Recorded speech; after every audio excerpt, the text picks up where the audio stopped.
y las voy a contestar acá, sobre todo porque probablemente alguien más tenga duda en esas mismas situaciones. Una de las preguntas es si el tratamiento de la hormona de crecimiento es de por vida. Ahí depende de la causa del déficit de hormona de crecimiento. Depende de a qué edad se hizo el diagnóstico de la hormona de déficit de crecimiento.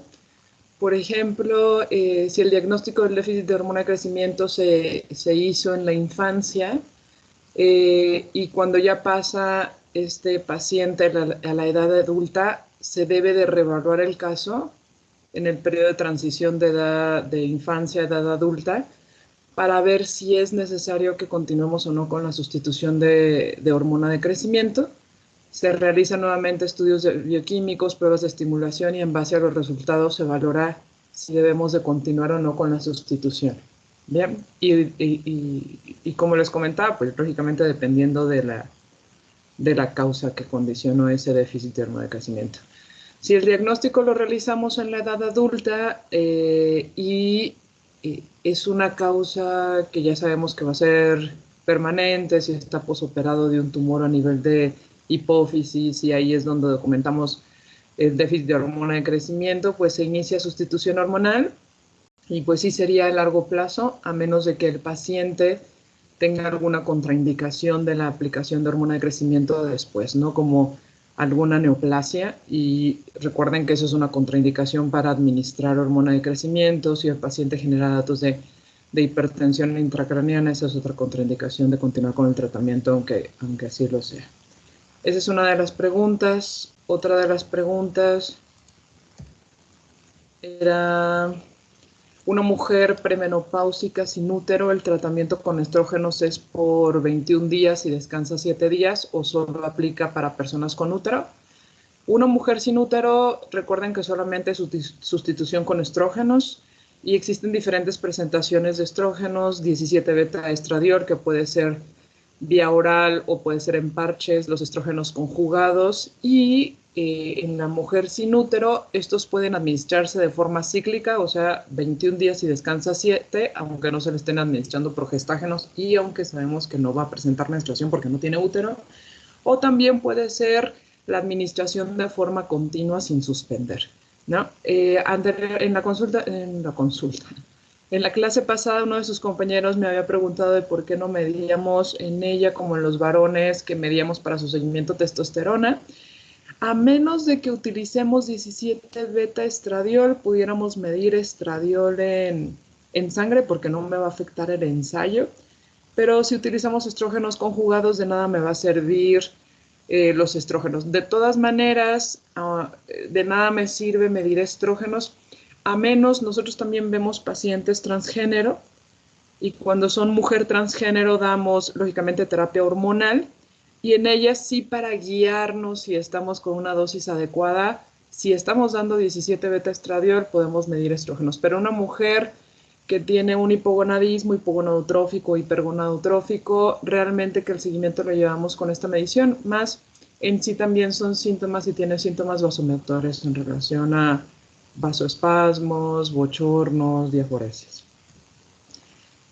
Una persona con amenorrea puede tener un desequilibrio en hormonas sin una causa etiológica como tumor. Existen muchísimas causas que nos van a dar amenorrea, nada más aquí les puse dos definiciones, que las tengan presentes, que es la amenorrea.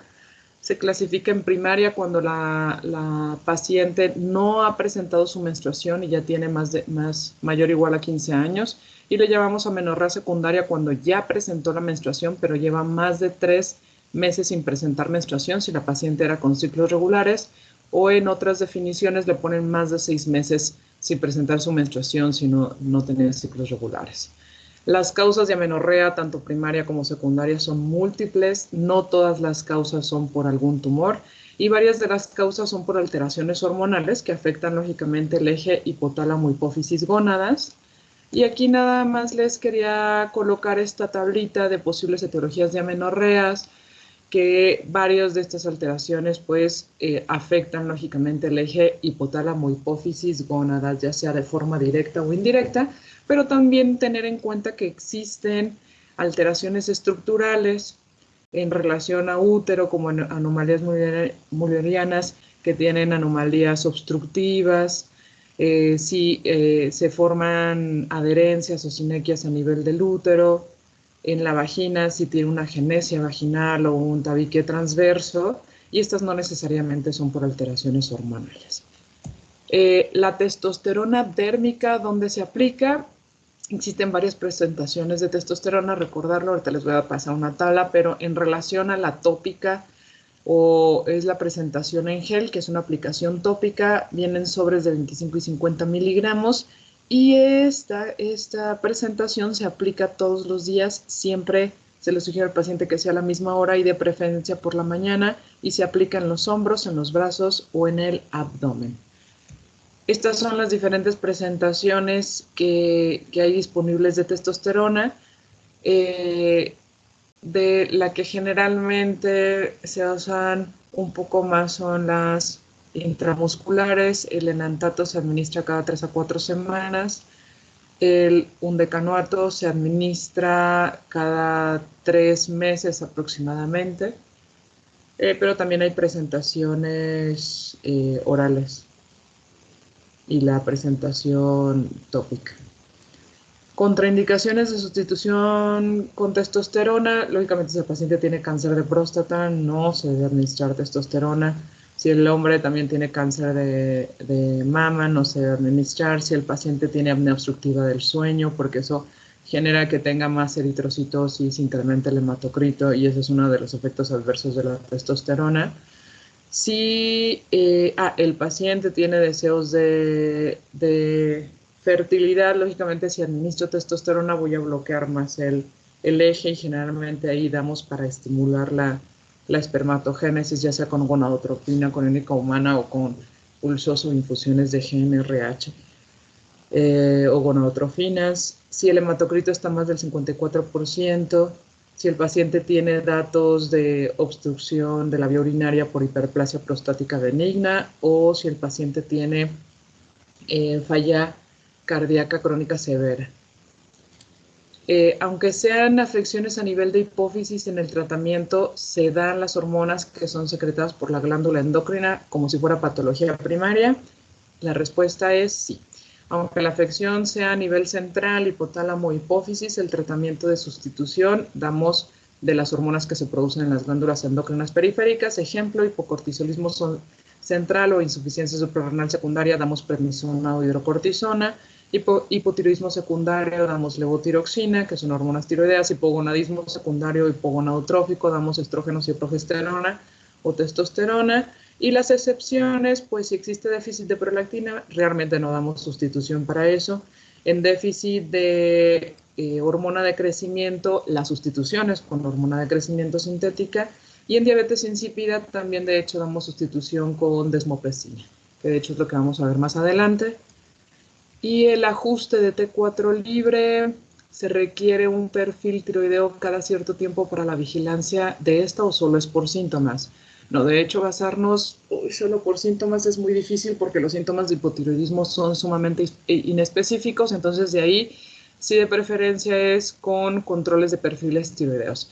Recordar que el seguimiento y control del hipotiroidismo secundario lo hacemos el ajuste de la dosis de levotiroxina con mediciones de niveles séricos de T4 libre. En cambio, en el seguimiento y control del hipotiroidismo primario, hacemos el ajuste de la dosis de la levotiroxina con mediciones de niveles séricos de TSH, más que con los niveles de T4 libre, aunque también pedimos T4 libre en el primario.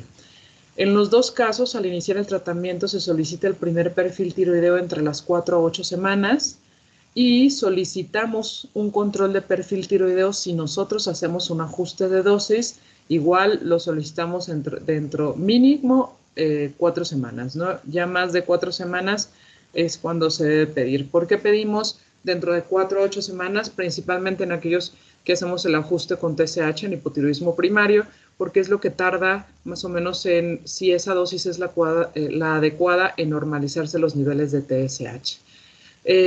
Si ya se encuentra en metas, ya sea los niveles de TSH o de T4 libre, o sea en rangos de referencia normal para ese paciente, se solicita ya, y ya no se va a modificar la dosis, ya solicitamos un control de perfil tiroideo cada 6 a 12 meses, excepción durante el embarazo, que ahí aunque esté bien controlada, se pide cada 4 o 6 semanas, y si el paciente refiere síntomas que pudieran estar en relación a un hipotiroidismo descontrolado, pues lo pedimos antes del control para descartar si realmente es por hipotiroidismo descontrolado.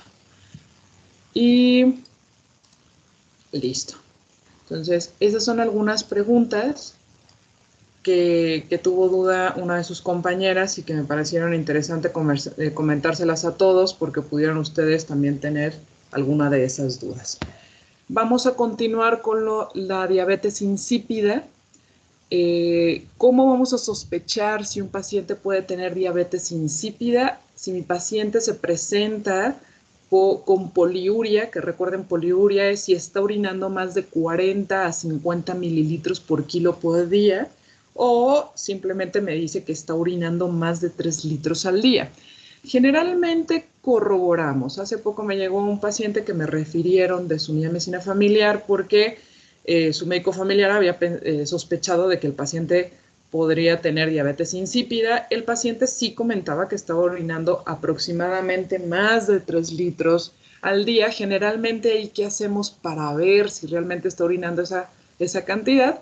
Pues solicitamos depuración de creatinina en orina de 24 horas, entonces el paciente tiene que acudir con todo lo que orina en 24 horas y entonces ahí sabremos si estamos orinando esa cantidad. Y si el paciente, si no está consumiendo adecuada cantidad de agua, pues puede llegar con datos de deshidratación. Si consume la suficiente cantidad de agua, pues no va a llegar con datos de deshidratación.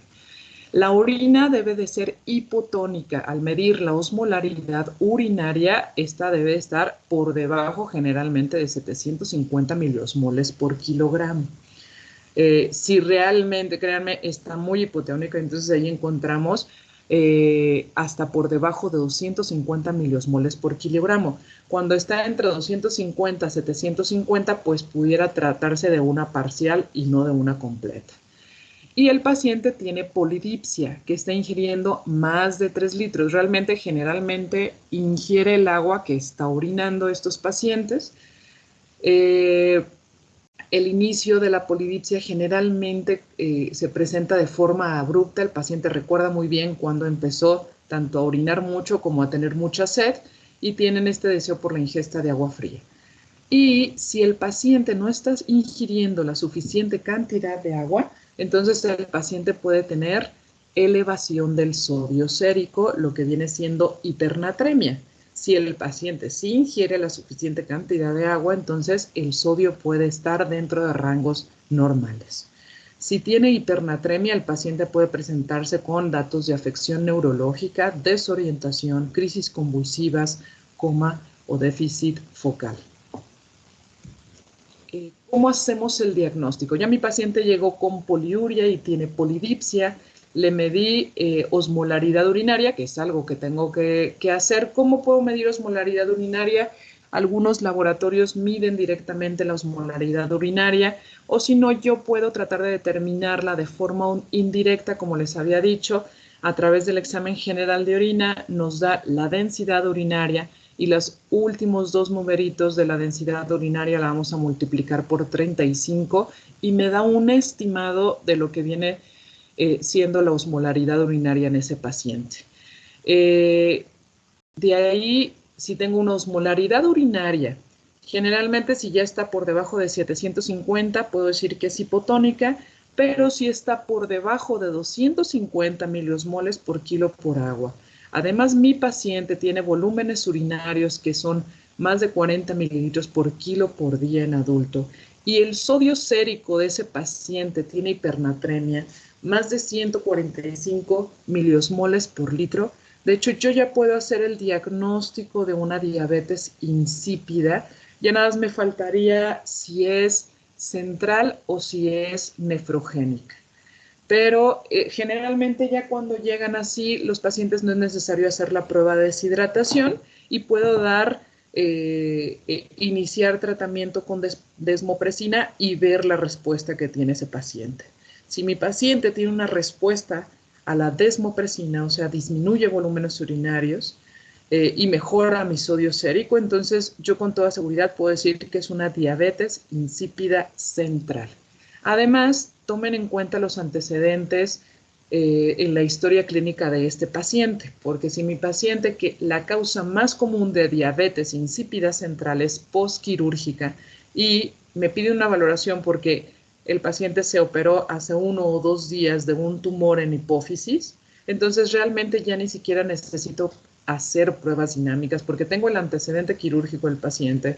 Después del procedimiento quirúrgico inicia con poliuria, polidipsia, tengo una osmolaridad urinaria baja y tengo un sodio sérico que pudiera estar normal o alto, dependiendo si el paciente se está compensando de forma adecuada con la ingesta de agua, ya puedo hacer con toda certeza mi diagnóstico de diabetes insípida central. Si mi paciente está consumiendo litio, si mi paciente tiene potasio sérico bajo, que es hipocalemia, si mi paciente tiene calcio sérico alto, que es hipercalcemia, esas son 3 causas muy comunes que me pueden dar una diabetes insípida nefrogénica. Recuerden que la nefrogénica no me va a responder a la administración de vasopresina sintética, que viene siendo la desmopresina. Y entonces con esos datos yo también puedo hacer mi diagnóstico de diabetes insípida nefrogénica.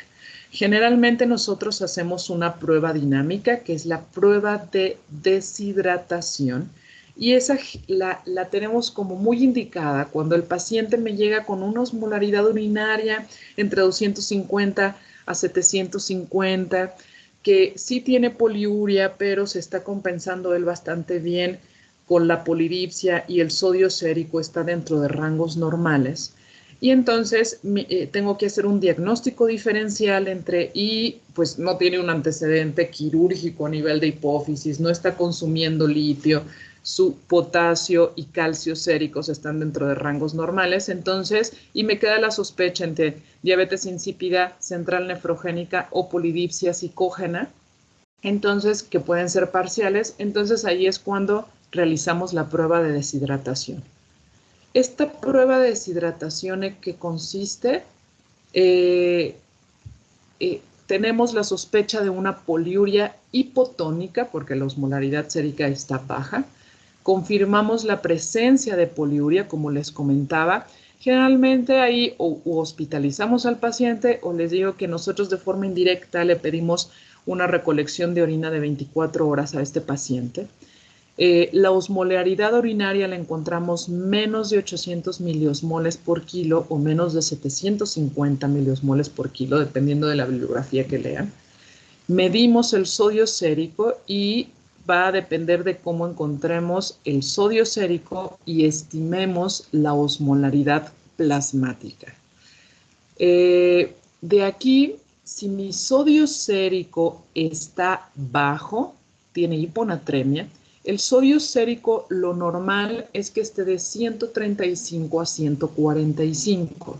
Entonces, si mi sodio sérico está bajo y tiene poliuria hipotónica, entonces ahí realmente ya no necesitaría hacer la prueba y puedo concluir que mi paciente tiene una polidipsia primaria, o sea, que probablemente tenga algún trastorno psiquiátrico que esté llevando a ese paciente a consumir grandes cantidades de agua y eso esté condicionando la poliuria y por eso esté diluyendo a mi sodio sérico. Entonces ahí ya no necesito hacer la prueba.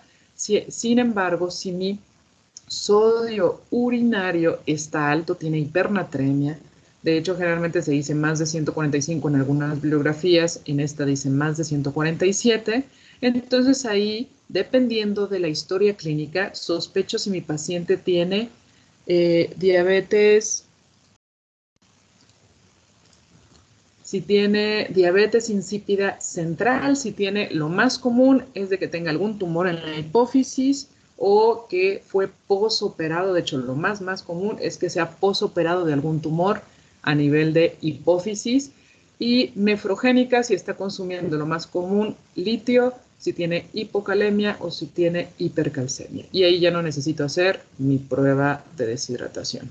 Sin embargo, si el sodio sérico está normal de 135 a 145, Entonces, puedo hacer de hecho 2 pruebas, ¿no? Dependiendo de la que tengan disponible. Por ejemplo, acá en Aguascalientes, la verdad ahorita desconozco si allá en Ciudad de México, en Guadalajara, ya tienen la posibilidad de medir directamente copeptina. Si recuerdan, copeptina, justamente en la preprohormona de la vasopresina o de la hormona antidiurética, tiene su péptido señal, tiene la neuroficina, tiene como tal la vasopresina y tiene este otro péptido que es la copeptina.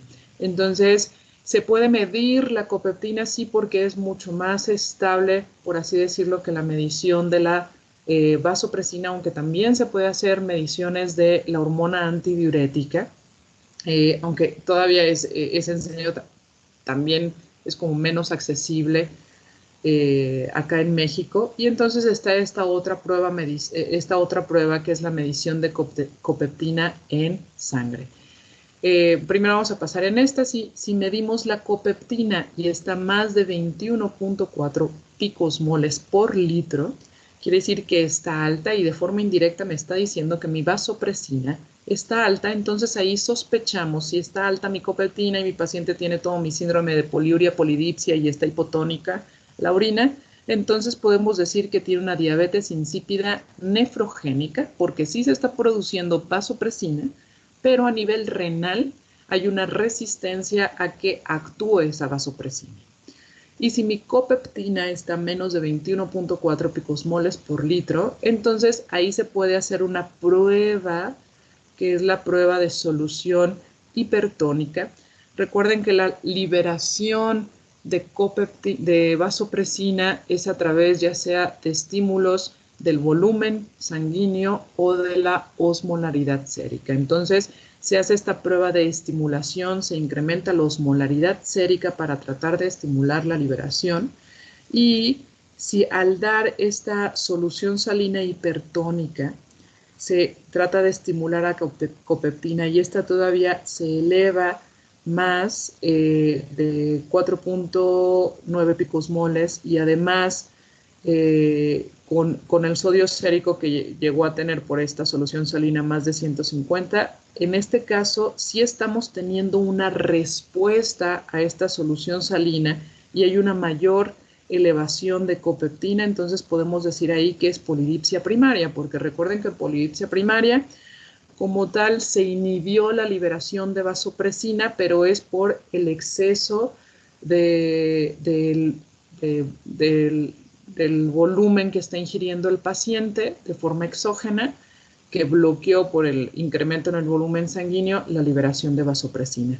En cambio, si damos este estímulo de solución salina, se mide copeptina después de este estímulo y no se eleva o permanece menos de 4.9 picosmoles por litro y el sodio sérico sí se elevó a más de 150, entonces ahí podemos decir que es una diabetes insípida central o completa. Esta es una de las pruebas que se puede hacer. Generalmente nosotros acá hacemos, si estamos en este rango de sodio que está normal y tiene una poliuria hipotónica, entonces hacemos la prueba de deshidratación. La prueba de deshidratación, ¿en qué consiste? Pues en indicarle al paciente que no consuma nada. Bueno, no consuma nada de agua, el paciente tiene que estar sí o sí hospitalizado. En este caso se le indica al paciente que no va a consumir nada de líquidos, ni café, ni té, ni agua. Lo tenemos que estar monitorizando de forma continua. De hecho, cada hora estamos monitorizando al paciente. Antes de empezar con la prueba, se pesa al paciente, se checa su frecuencia cardíaca, su presión arterial, se va a estar midiendo el gasto urinario y la osmolaridad urinaria, lo medimos de forma basal, medimos el sodio sérico de forma basal y determinamos la osmolaridad sérica de forma basal.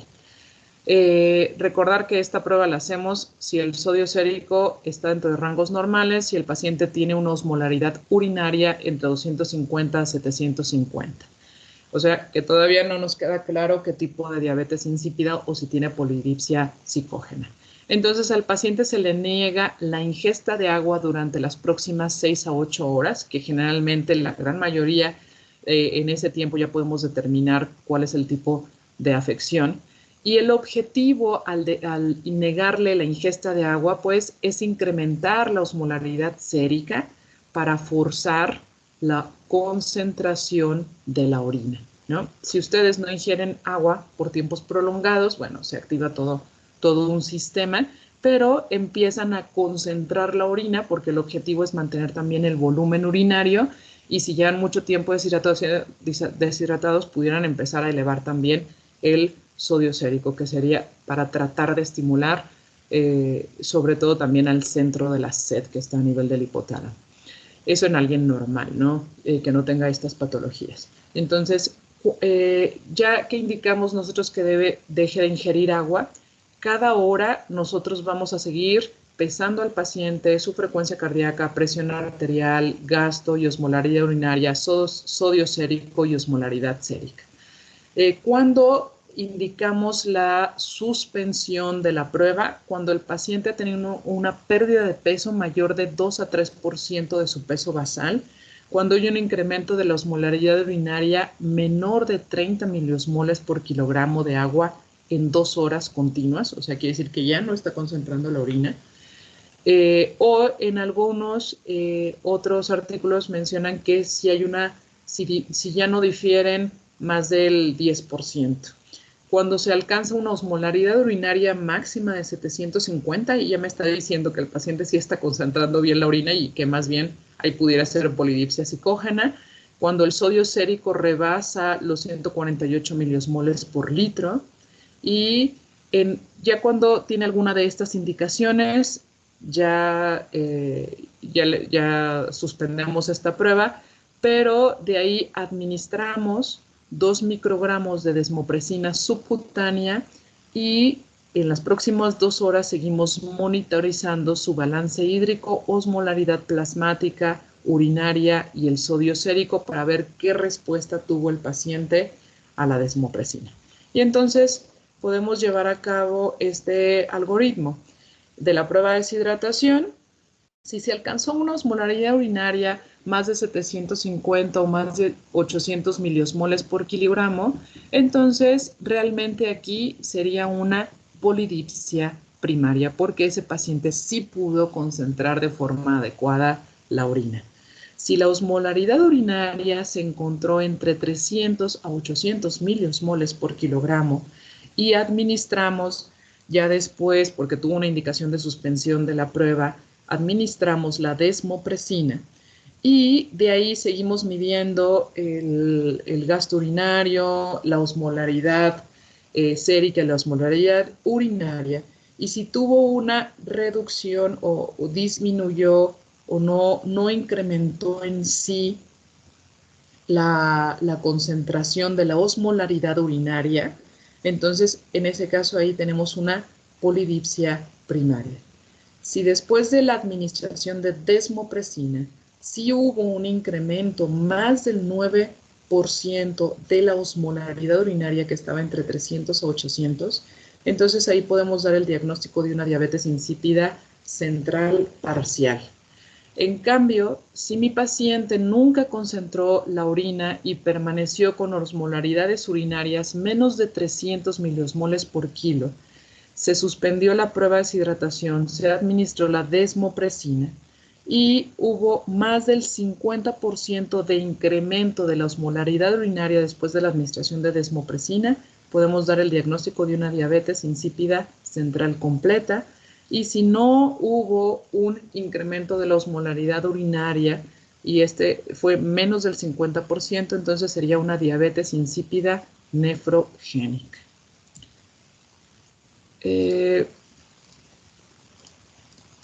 Ya que nosotros a través de estas pruebas hicimos el diagnóstico de diabetes insípida central, nefrogénica o polidipsia psicógena, pues viene el tratamiento.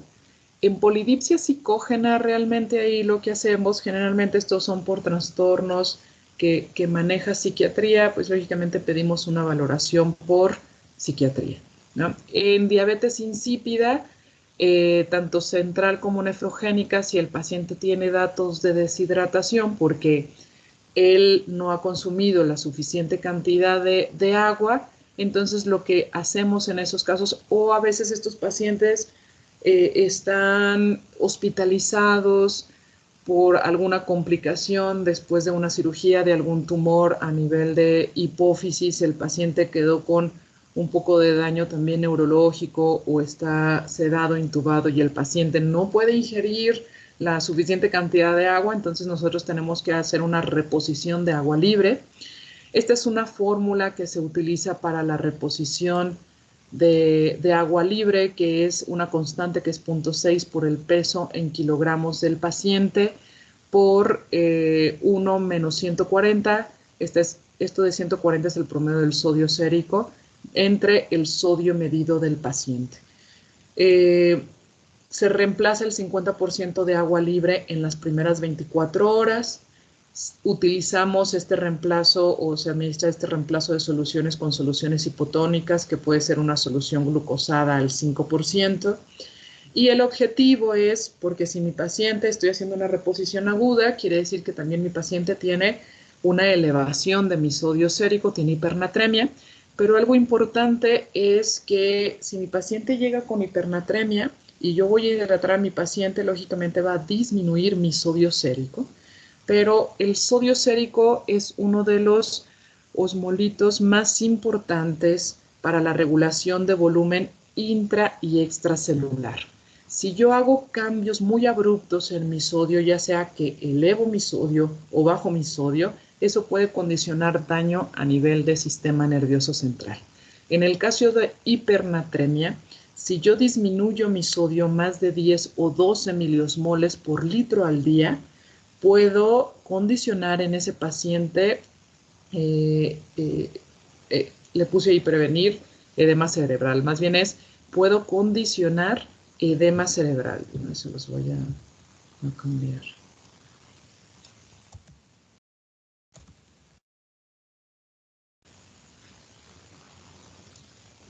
Y este edema cerebral, ¿por qué lo voy a generar? Recordar que tenía hipernatremia mi paciente, estaba incrementado el sodio sérico a nivel extracelular. Cuando yo administro soluciones hipotónicas, voy a condicionar que ese sodio sérico pase al interior de la célula. Al pasar al interior de la célula, no nada más va a pasar sodio, sino también va a pasar agua, y eso lo que me puede generar es edema cerebral. Entonces, mucho cuidado cuando hacemos ya sea correcciones del sodio en hiponatremia o en hipernatremia muy rápido, porque podemos condicionar daño en sistema nervioso central. Al momento de hacer estas reposiciones, siempre hay que estar vigilando balance hídrico en pacientes con diabetes insípida, vigilar volúmenes urinarios, vigilar la densidad urinaria para tratar de forma indirecta obtener la osmolaridad urinaria, vigilar el sodio sérico y siempre estar recalculando el déficit de agua.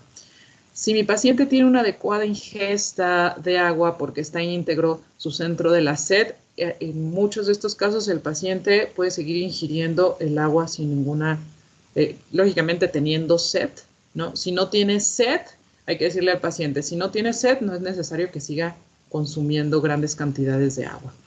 El manejo de la diabetes insípida central, el reemplazo hormonal es a través de este medicamento que es la desmopresina.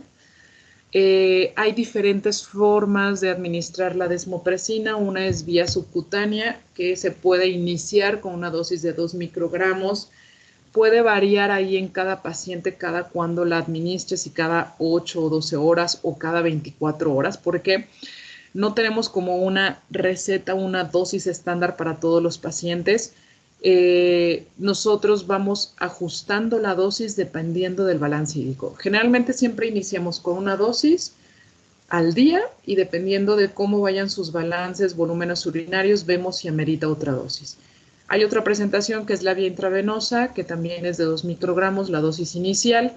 Presentación inhalada, que es con disparos intranasales en una sola narina, pero puede ir intercambiando.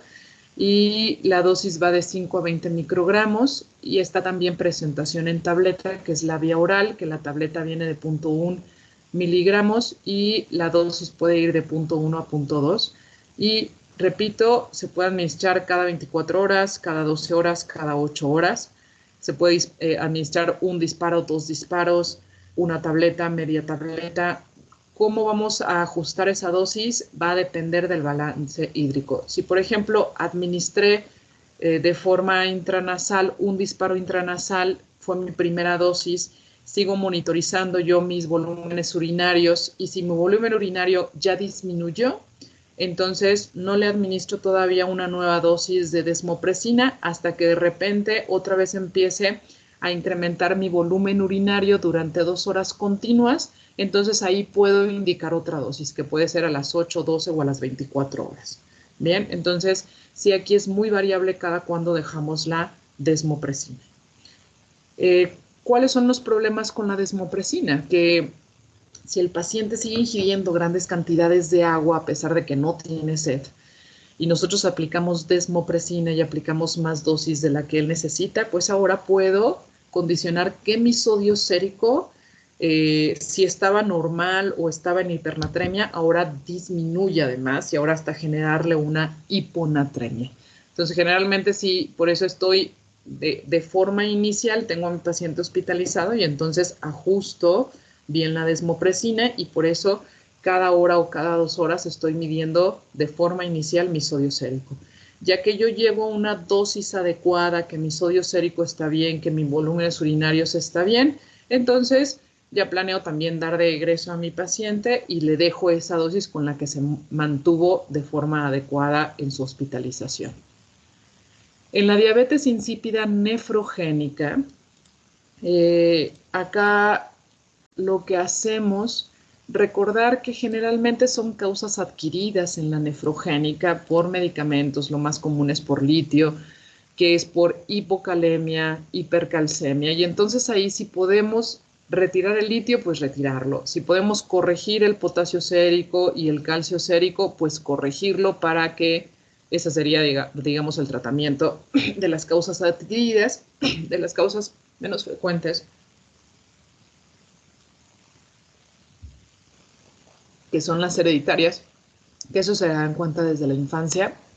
El tratamiento pues es que el paciente tenga una adecuada ingesta de líquidos, tratar de corregir la causa si es adquirida. En los pacientes que están consumiendo litio y no se les puede retirar el litio, se les puede dar amilorida. La amilorida es un diurético ahorrador de potasio. Lo que condiciona la amilorida es que previene la captación de litio en el túbulo contorneado y por lo tanto no me va a afectar en sí el receptor de vasopresina. Otro tratamiento que se da en la nefrogénica es la hidroclorotiazida. La hidroclorotiazida también es un diurético tiazida, pero ahí lo que me condiciona es que disminuye el gasto, paradójicamente disminuye el gasto urinario en un 20-50%.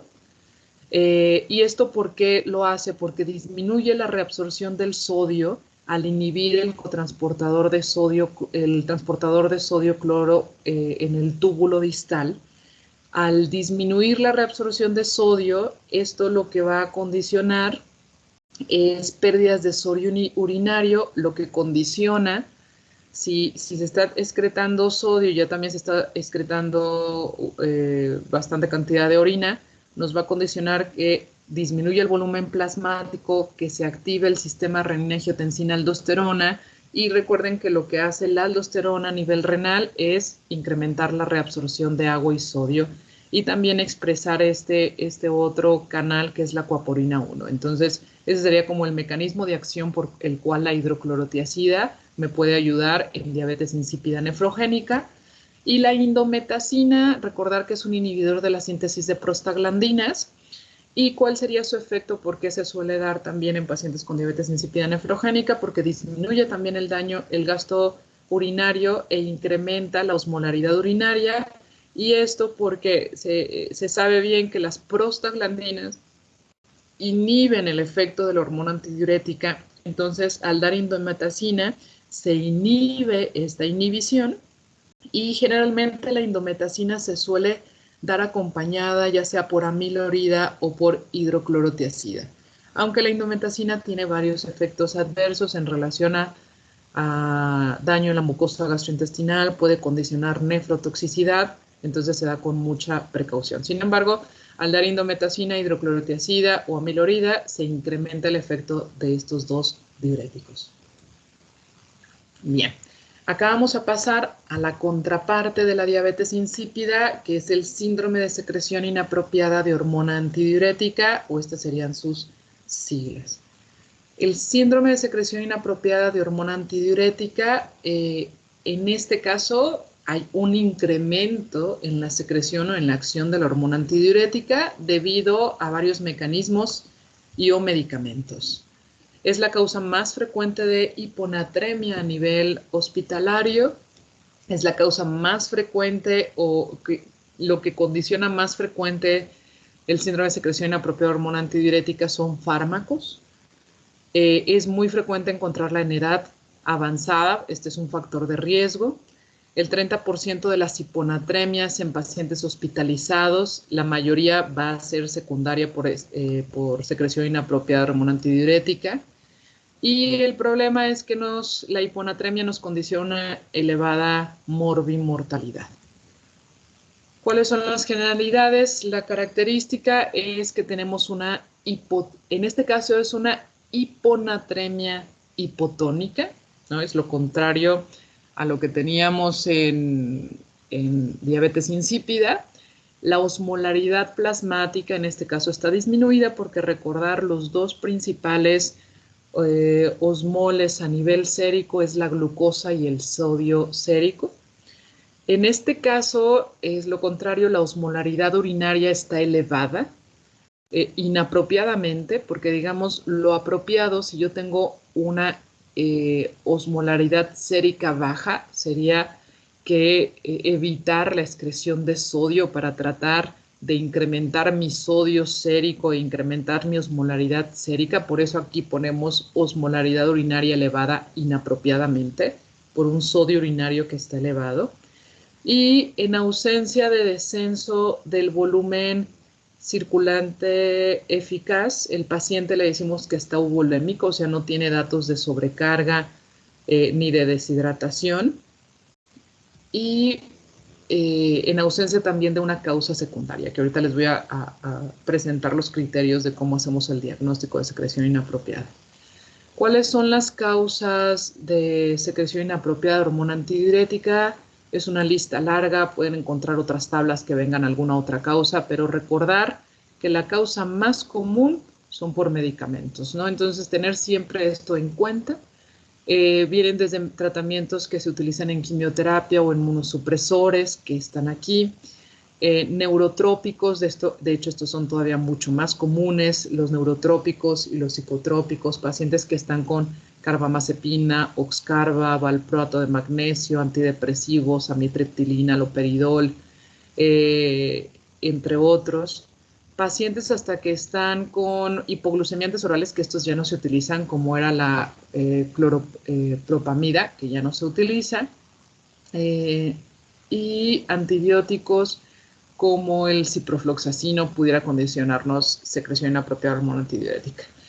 Hay otras enfermedades del sistema nervioso central, como pacientes que llegan por meningitis, encefalitis, que estimulan la liberación de hormona antidiurética, infecciones virales, bacterianas, abscesos cerebrales, hemorragia subaracnoidea y parenquimatosa, que estimulan la liberación de hormona antidiurética, neoplasias, estos serían como síndromes paraneoplásicos, liberación o producción de hormona antidiurética, digámoslo así, de forma ectópica, como el carcinoma pulmonar de células pequeñas, tumores neuroendocrinos, tumores de cabeza y cuello, del páncreas, duodeno y páncreas, enfermedades pulmonares, neumonías bacterianas y virales, el asma bronquial, la ventilación asistida con presión positiva o las atelectasias y el neumotórax. Estas son algunas de las causas que pueden condicionar este síndrome.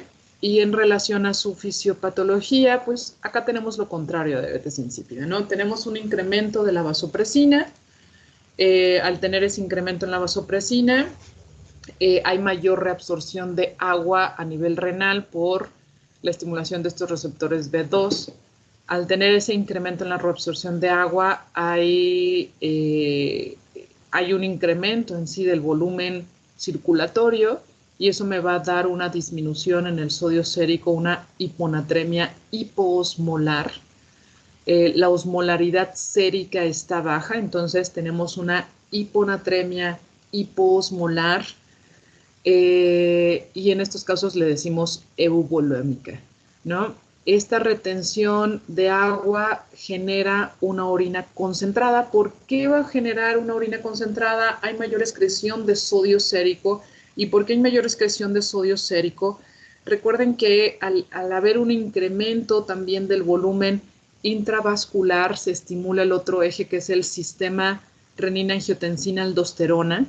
Y en este caso lo que se hace es se inhibe la acción de la aldosterona y por lo tanto se inhibe la reabsorción de sodio a nivel urinario y es por eso que se explica la natriuresis. Recuerden que generalmente se trata, el organismo primero debe de controlar lo del volumen circulatorio y después se encarga de la osmolaridad sérica, ¿no? Entonces van muy ligados, digamos, la vasopresina en relación a la respuesta del sistema renina-angiotensina-aldosterona.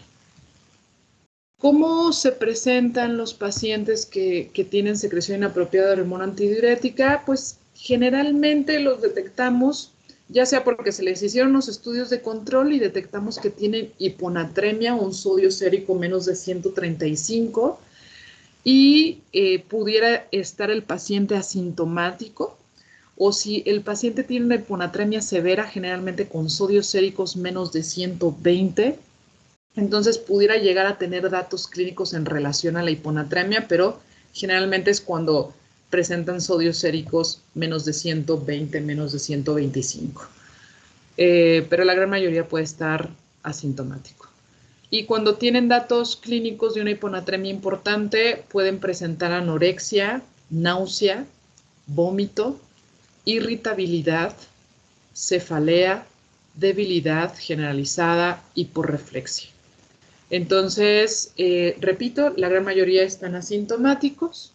Cuando tienen una hiponatremia severa, menos de 120 a 125, pueden tener datos en relación a hiponatremia que serían estos. Entonces, realmente yo empiezo a abordar a mi paciente cuando solicito estudios de laboratorio y encuentro una hiponatremia.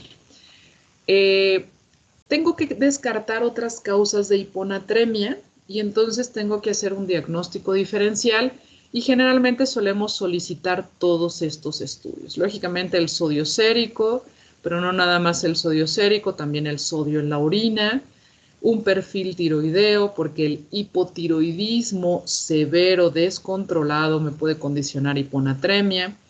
El hipocortisolismo que generalmente sería una insuficiencia suprarrenal primaria, me puede condicionar hiponatremia por el déficit de aldosterona que está tirando más cantidad de sodio a nivel de la orina. Medir el péptido natriurético, pacientes con insuficiencia cardíaca descompensada pueden tener hiponatremia, pero ellos tienen generalmente sobrecarga hídrica.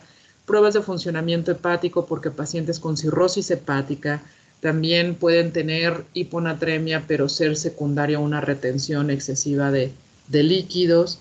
Ver cómo está mi función renal, porque también pacientes con enfermedad renal crónica pueden tener hiponatremia, que también tienen acá hipervolemia. Tengo que medir o estimar mi osmolaridad sérica, estimar mi osmolaridad urinaria, medir lo del sodio sérico y ver el estado de volemia de mi paciente, que ahorita les voy a presentar un algoritmo. ¿Cuáles son? Tenemos bien estipulados los criterios diagnósticos de secreción inapropiada de hormona antidiurética. Primero es un diagnóstico que debe ser de exclusión, porque yo no tengo que tener ninguna de estas patologías, daño renal, falla cardíaca, cirrosis hepática, que mi paciente esté con consumo de diuréticos. Entonces, y la hiponatremia tiene que ser una hiponatremia hipotónica euvolémica, ¿no? Y entonces De estos criterios diagnósticos, estos criterios son los que tomamos para hacer el diagnóstico de secreción inapropiada de hormona antidiurética y tenemos las características esenciales. Que mi paciente tenga una osmolaridad efectiva disminuida, menos de 275 miliosmoles por kilos de agua, que la osmolaridad urinaria esté alta, más de 100 miliosmoles por kilo de agua durante esta hipotonicidad. O sea, se supone que mi paciente tiene una osmolaridad sérica baja y yo voy encontrando una osmolaridad urinaria más de 100. Datos clínicos de eubolemia, no hay datos clínicos de que mi paciente esté reteniendo líquidos, o sea, que tenga edema, hipertensión, que mi paciente no tenga hipotensión ortostática, que eso ya me hable más bien de deshidratación. Datos de deshidratación, que sería la hipotensión ortostática, taquicardia, disminución del ¿cómo sería? Del turgor, no, es que no es turgor. Bueno, que la piel al momento de tocarla no permanezca en esa posición, sino que regrese a su posición, que las mucosas estén bien hidratadas, o en este caso en deshidratación que no estén bien hidratadas, y datos clínicos de exceso de volumen es cuando tenga edema o no, pero no debería de tener estos datos. Mi paciente, recuerden que debería estar euvolímico, no debería de tener ninguno de estos datos clínicos.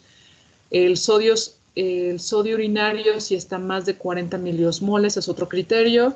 Que mi función tiroidea y mi función adrenal estén bien o suprarrenal, y que mi paciente no tenga uso reciente de diuréticos.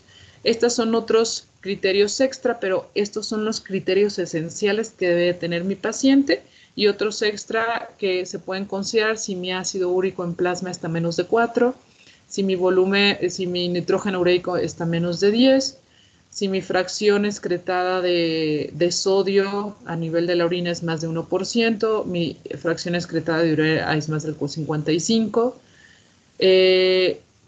si yo doy una solución salina al 0.9, una carga de 500 mililitros y no se corrige la hiponatremia, si se corrige la hiponatremia con la restricción de líquidos, que eso de hecho es parte del tratamiento de la secreción inapropiada de hormonas antidiuréticas. Entonces, realmente estos son los criterios esenciales, y estos son otros criterios que pudiéramos llegar a tomar en cuenta. Si ya yo hago un diagnóstico con estos criterios, excluí otras causas, se puede solicitar un estudio de imagen, pero va a depender de mis sospechas. Si mi paciente ya sé que está tomando algún antidepresivo que condiciona mayor liberación de hormona antidiurética, entonces realmente no le tengo que hacer ningún estudio de imagen. Si mi paciente además tiene datos de alteraciones neurológicas, está bien, tiene la hiponatremia, pero sospecho de que pudiera tener una hemorragia subaracnoidea, pues solicito un estudio de imagen a nivel de cabeza, que sería un TAC de cráneo. Si estoy sospechando que tiene una infección a nivel pulmonar, solicito una radiografía simple de tórax o una tomografía de tórax. Va a depender de la posible causa que me esté condicionando esta secreción inapropiada de hormona antidiurética. Y podemos utilizar este algoritmo, que es aquí donde me voy a detener un poquito. Bueno, de este algoritmo lo que se tiene es un sodio sérico menos de 135, divido a mi hiponatremia si es aguda, cuando lleva menos de 48 horas que presentó este sodio sérico, o si es crónica, si tiene más de 48 horas. Y eso nos sirve o lo utilizamos también para el tratamiento que podamos dar al paciente. Mido la osmolaridad plasmática, que generalmente lo que se sugiere es aquí les coloco estas dos fórmulas. Esta es para la osmolaridad plasmática, pero generalmente, o por lo menos nosotros acá en endocrinología, utilizamos la osmolaridad efectiva. Por eso veían en los criterios de diagnóstico que decía osmolaridad efectiva, porque los dos osmolitos principales en sangre es el sodio sérico y la glucosa sérica. Entonces, esta es la fórmula de osmolaridad efectiva, que son multiplicar 2 veces el sodio medido del paciente en sangre más la glucosa medida del paciente entre 18. ¿Por qué entre 18? Que esta es una constante, porque la glucosa que nos la dan en miligramos por decilitro es entre 18 para convertirla a miliosmoles por litro. Si mi osmolaridad plasmática está en menos de 280 miliosmoles, entonces tenemos una hiponatremia hipotónica. Si está entre 280 y 295, tenemos una hiponatremia isotónica, y si está más de 295 miliosmoles, es una hiponatremia hipertónica. Y aquí vamos a abordar a la hipotónica, porque sería como tal la hiponatremia verdadera, y ya que tenemos una hiponatremia hipotónica, vemos cómo está el volumen de ese paciente. Y en relación a esto, pues podemos determinar a través de otros extra, que es el ácido úrico y el nitrógeno ureico, si estos están bajos, entonces nos vamos a que lo más probable es que mi paciente esté euvolémico. Sí es muy difícil determinarlo por clínica, pero si mi paciente tiene edema y ascitis, realmente esa sería una hiponatremia hipotónica hipervolémica, y entonces acá son otras causas como insuficiencia hepática, cardíaca, daño renal, etcétera. En cambio, si mi paciente tiene datos de hipovolemia, o sea, datos de deshidratación, tiene un nitrógeno ureico elevado, deshidratación, depresión de volumen, hipotensión, taquicardia, ortostatismo, entonces esas otras causas generalmente nos las dan más el paciente tiene diarrea, vómitos, está utilizando diuréticos. Entonces, nosotros realmente lo que nos interesa abordar, hiponatremia hipotónica con datos de euvolemia, entonces encontramos el nitrógeno ureico y el ácido úrico bajos. Entonces, de esta euvolémica, medimos la osmolaridad urinaria. Si la osmolaridad urinaria es menos de 100, entonces no es secreción inapropiada. Generalmente ahí hay que descartar las otras causas, si es hipotiroidismo, si es insuficiencia suprarrenal, si el paciente está consumiendo algún otro tipo de diurético como las tiazidas. Pero si esa osmolaridad urinaria está más de 100 miliosmoles por litro y el sodio urinario está más de 20 o más de 40 miliequivalentes por litro, entonces, y descarté ya todas estas otras posibilidades, entonces yo puedo decir que mi paciente tiene secreción inapropiada de hormona antidiurética, y entonces hay que buscar qué me está condicionando esta secreción inapropiada de hormona antidiurética. Si es una hemorragia intracerebral, si es un tumor intracerebral, si mi paciente tiene una neumonía o un tumor a nivel de pulmón, si el paciente, que la causa más común es por fármacos, está consumiendo algún tipo de fármaco, y si puedo retirarle ese fármaco a mi paciente. Yo creo que aquí vamos a detenernos en el tratamiento de secreción inapropiada de hormona antidiurética. No sé si tengan alguna duda o pregunta.